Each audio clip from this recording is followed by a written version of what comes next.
Hello guys, कैसे हैं आप लोग। आज से अच्छे होंगे। आप लोगों की पढ़ाई अच्छी चल रही होगी।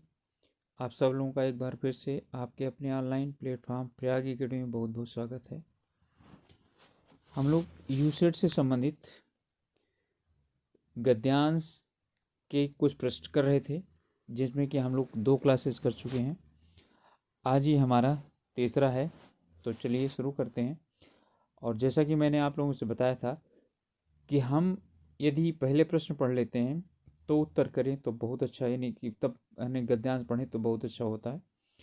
वैसे ये आप लोगों पर निर्भर करता है कि आप लोग जैसा चाहें वैसा करें।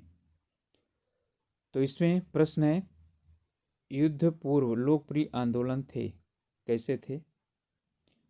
और अनुच्छेद के अनुसार कृषक राष्ट्रवाद संबंधी मुद्दा क्या था? लोकप्रिय आंदोलनों के संबंध में लेखक का आकलन क्या है? प्रथम विश्व युद्ध पूर्व के लोकप्रिय आंदोलनों के विश्लेषण द्वारा क्या प्रकट होता है? और 5वां है प्रश्न, लोकप्रिय आंदोलन क्या थे? तो चलिए अब इनको ध्यान में रखते हुए हम लोग पढ़ते हैं। प्रथम विश्व युद्ध से पहले का समय लोकप्रिय आंदोलनों का गहराई से मूल्यांकन करने हेतु एक उपयुक्त तरीका है। ओके, अब उसमें यही पूछ रहा है कि युद्ध पूर्व लोकप्रिय आंदोलन थे, क्या थे या कैसे थे? चूंकि यह सहज था, यह अंशतः प्रभावित प्रबुद्धता, विचारधाराओं, उद्देश्यों या तकनीकों से अधिक कुछ नहीं था। ऐसी सहजता की सीमाएं लगभग स्पष्ट थीं और लोकप्रिय आंदोलन तत्कालीन भारतीय अत्याचारियों के विरुद्ध लक्षित थे।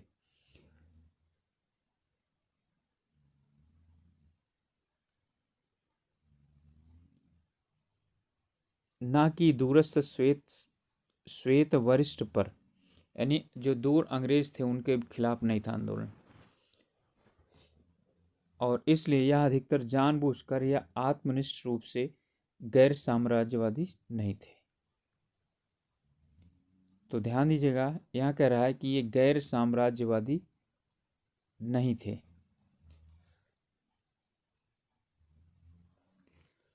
यह स्थान और समय की दृष्टि से काफी व्यापक रूप से पृथक थे, यानी समय और स्थान के रूप से भी क्या थे, अलग अलग थे। यानी अलग अलग समय पर अलग अलग जगहों पर अलग तरीके से आंदोलन चले और अत्यधिक उग्र थे, जिसमें अभिव्यक्तिकरण के विभिन्न सामाजिक रूप एक दूसरे के साथ विस्मयकारी सुगमता को समाविष्ट कर रहे थे, यानी एक साथ मिल रहे थे। यह सब कृषक राष्ट्रवाद की अवधारणा को बिना कुछ आहर्ताओं के प्रबुद्ध देशभक्ति की विचारधाराओं और आंदोलनों के लिए सुसंगत विकल्प के रूप में स्वीकार करना और कठिन बनाना है।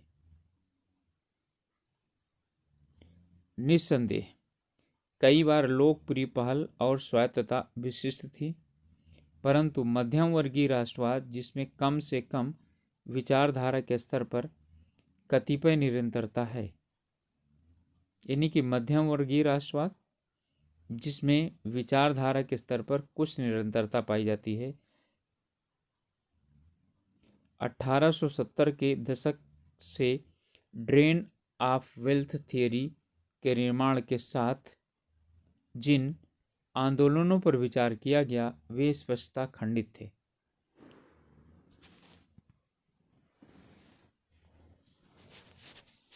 खंडित का मतलब है निरंतरता उनमें नहीं पाई जाती थी। फिर भी ऐसी सीमाओं और अपरिपक्वताओं के बावजूद लोकप्रिय असंतोष मुद्दों और संघर्ष के रूप में आलोक में मध्यम वर्गीय राष्ट्रवाद को काफी हद तक समझता है। यद्यपि इसके विशिष्ट लाभ कई बार नगण्य थे, वन अधिकार, किराए का भार, सूदखोरी और भू राजस्व रोपण, श्रमिक शोषण, श्रम शिकायत इत्यादि को बाद में मध्यम वर्गीय राष्ट्रवाद ने अपने साथ ले लिया। यानी कि इन सब को मध्यम वर्गीय राष्ट्रवाद ने अपने साथ एकत्र कर लिया। तो चलिए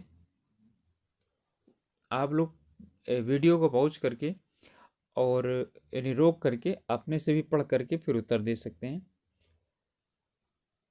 आप लोगों से रिक्वेस्ट है कि अभी तक या तो चैनल पर नए हैं या अभी तक आपने चैनल को सब्सक्राइब नहीं किया है तो प्लीज़ सब्सक्राइब कीजिए और अपने ग्रुप्स में शेयर कर सकते हैं, जिससे कि और भी कुछ लोग हम लोगों के साथ जुड़ना चाहें तो जुड़ सकते हैं। चलिए अब आगे प्रश्न पढ़ते हैं। कह रहा है युद्ध पूर्व लोकप्रिय आंदोलन थे। एक जैसे सामाजिक रूप, देखिए भिन्न भिन्न दिया था। नगण्य महत्व के, ये भी गलत है। मध्यवर्गीय राष्ट्रवाद या समय समय पर विशिष्ट लाभ, देखिए ये जो है मध्यवर्गीय राष्ट्रवाद भी नहीं था, तो ये भी नहीं था, ये भी नहीं था। हमारा ये बचा कि समय समय पर विशिष्ट लाभ के लिए क्या करते थे, जो लोकप्रिय आंदोलन है वो चलाए जाते थे।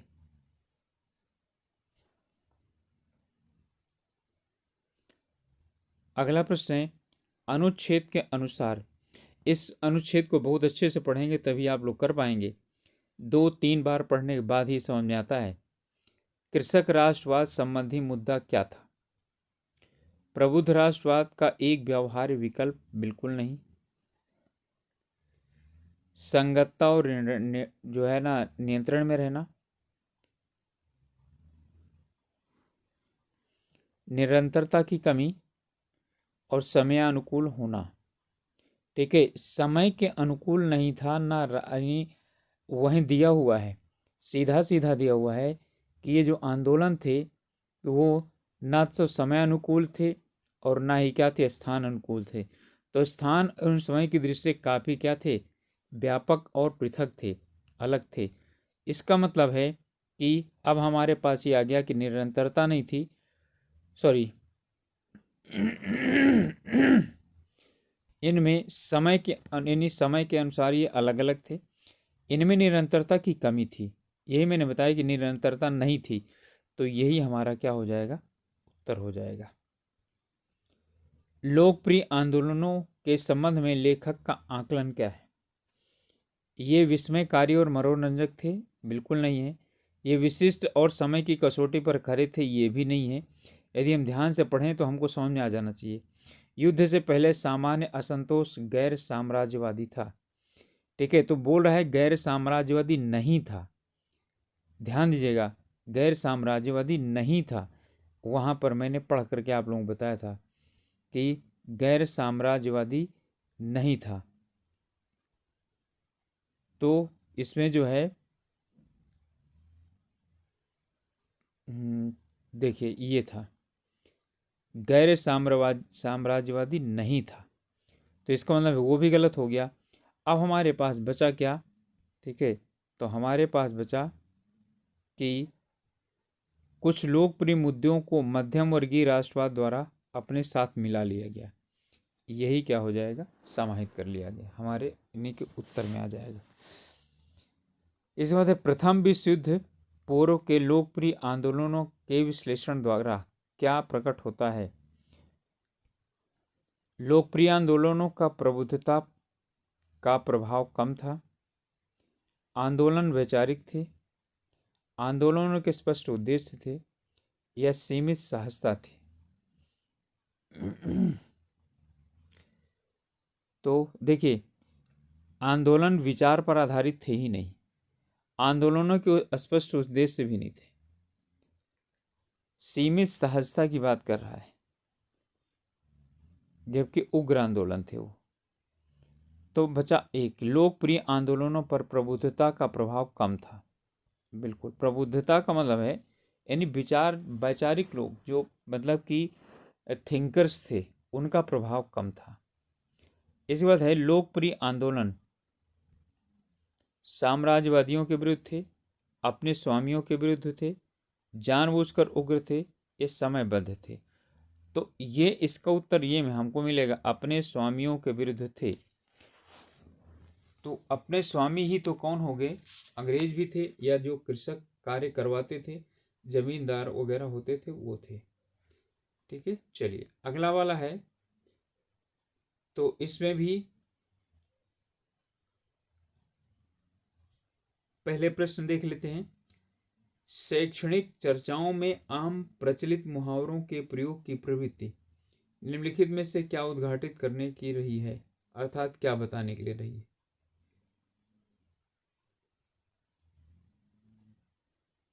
इसके बाद है आदर्शवादी अवधारणाएं शिक्षा में नैतिक व्यवहार से किस प्रकार से जुड़ी हैं।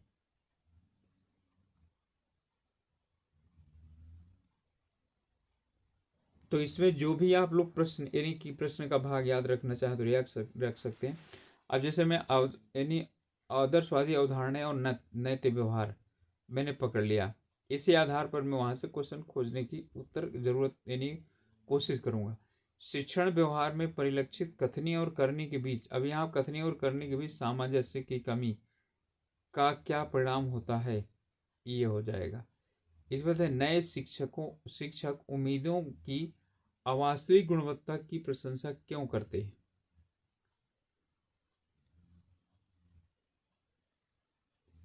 यानी कि अवास्तविक गुणवत्ता की प्रशंसा वो लोग क्यों करते हैं। इसके बाद है गद्यांश में किसका विश्लेषण किया गया है। तो चलिए अब गद्यांश पे पढ़ लेते हैं। इसमें कह रहा है शैक्षिक परिचर्चाओं में मुहावरेदार पदों एवं नारों का औपचारिक अनुप्रयोग इस बात के बारे में संकेत पैदा करता है कि चिंतन एवं कार्य में दुर्बल संबंध है। ठीक है, यानी कि ये हमारा पहले प्रश्न का उत्तर यहां से मिल सकता है।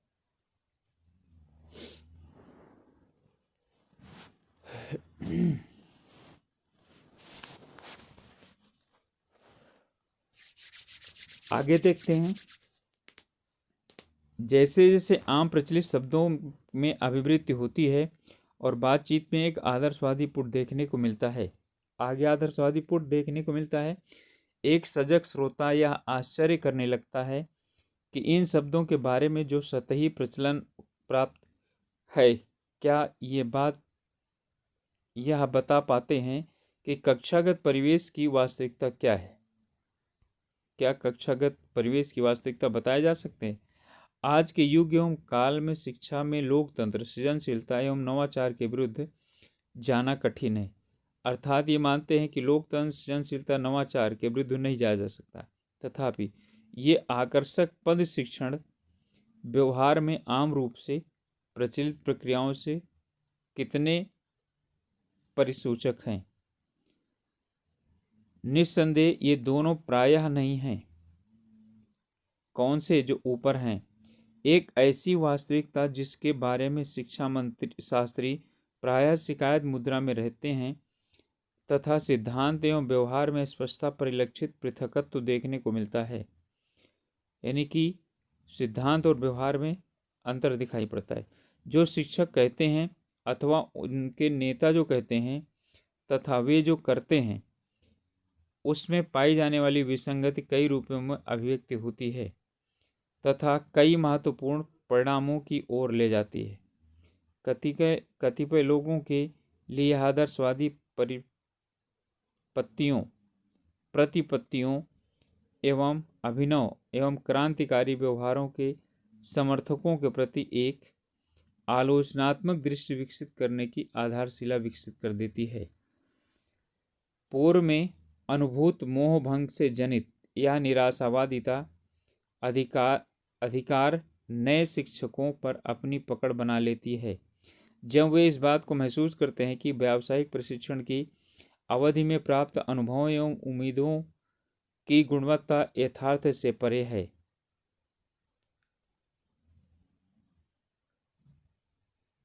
पाठ्य पुस्तक एवं महाविद्यालयों के पाठ्यक्रमों में वर्णित एवं अनुभूत शिक्षण दो विपरीत पहलू बन जाते हैं। ऐसी कंडीशन में परिणाम स्वरूप शिक्षा शास्त्र के अनुदेश एवं अन्य बाहरी लोगों के अभ्यासकर्ताओं द्वारा संदेह की दृष्टि से देखा जाने लगता है। सहयोगी शिक्षकों द्वारा दिए गए प्रमाण भी संदेह के घेरे में आ जाते हैं या संदेह के घेरे में देखे जाते हैं जब यह कक्षा में ऐसा सुनने वालों के अनुभव के साथ बेमेल पाते हैं। तो चलिए शुरुआत करते हैं। कह रहा है शैक्षणिक चर्चाओं में आम प्रचलित मुहावरों को प्रयोग की प्रवृत्ति निम्नलिखित में से क्या उद्घाटित करने की रही है। तो क्या उद्घाटित करने की रही है?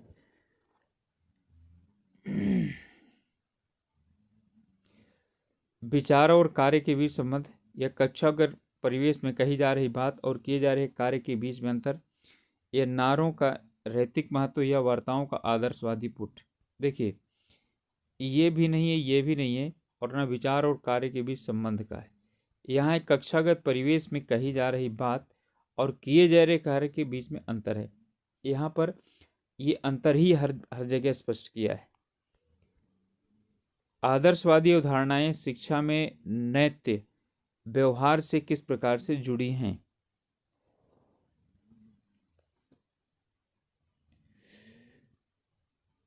ये सिद्धांत और व्यवहार को आपस में जोड़ती हैं, या कक्षागत शिक्षण को नवोन्मेषी बनाती हैं, या ये शिक्षा व्यवसाय को काफ़ी लाभकारी बनाती हैं, या ये सिद्धांत एवं व्यवहार के बीच अंतर की पहचान करवाती हैं।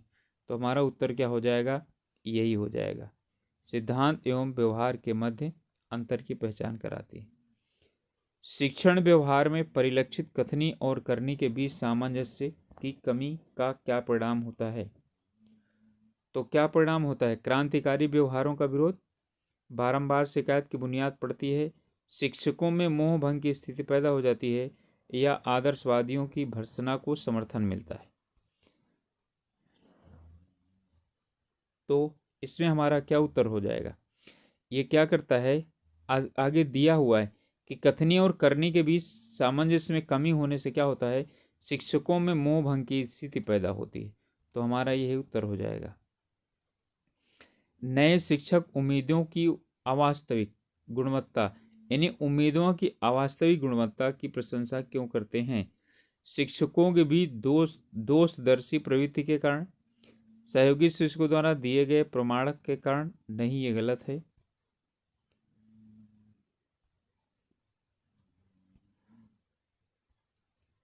अपने व्यावसायिक प्रशिक्षण के कारण नहीं, प्रशिक्षण का कारण नहीं आता है, शिक्षक में अपने अनुभवों के कारण।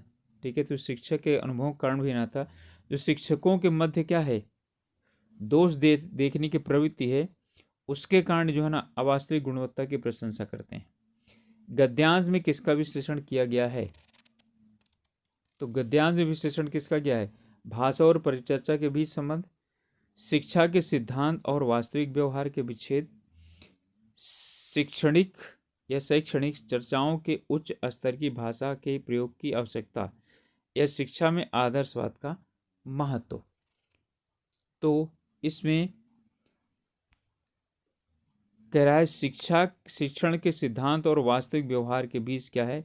विभेद। यही तो कुल पूरे पैराग्राफ में घूम रहा है। तो हमारा क्या हो जाएगा? ये उत्तर हो जाएगा।